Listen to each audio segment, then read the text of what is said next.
Machine നിങ്ങളുടെ ചെവിയായിട്ട് adapt ചെയ്യുന്നത് ഒരു പ്രോസസ്സാണ്. ഒറ്റ ദിവസം കൊണ്ട് ചെവി ഇതിനെ അക്സെപ്റ്റ് ചെയ്യത്തില്ല.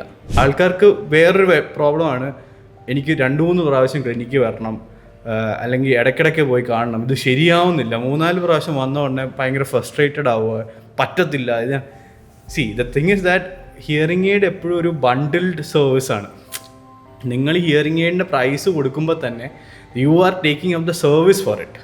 ഓക്കെ, നമ്മൾ അതിനെ കറക്റ്റ് ചെയ്യുന്നൊരു സർവീസാണ്, ആ പ്രോസസ്സാണ് നമ്മൾ ടേക്കപ്പ് ചെയ്തേക്കുന്നത്. സോ ഈച്ച് ടൈം നിങ്ങൾ ക്ലിനിക്ക് വരുന്നതെല്ലാം ഓൾറെഡി നിങ്ങൾ പെയ്ഡ് ആയിട്ടാണ് വരുന്നത്. അതിൽ നിങ്ങൾ ഒരിക്കലും എന്താ പറയുക, അതിന് ടെൻഷൻ പിടിച്ച് ഞങ്ങൾക്ക് ബുദ്ധിമുട്ടാവുമോ എന്നുള്ളതൊന്നും ടെൻഷൻ പിടിക്കുകയല്ല. പക്ഷേ യു ഷുഡ് കം ഡൗൺ. എന്നാലേ അതിൻ്റെ കറക്ഷൻസ് ചെയ്യാൻ പറ്റുള്ളൂ. കാര്യം ഇറ്റ്സ് ഓൾവേസ് ഫീഡ്ബാക്ക്.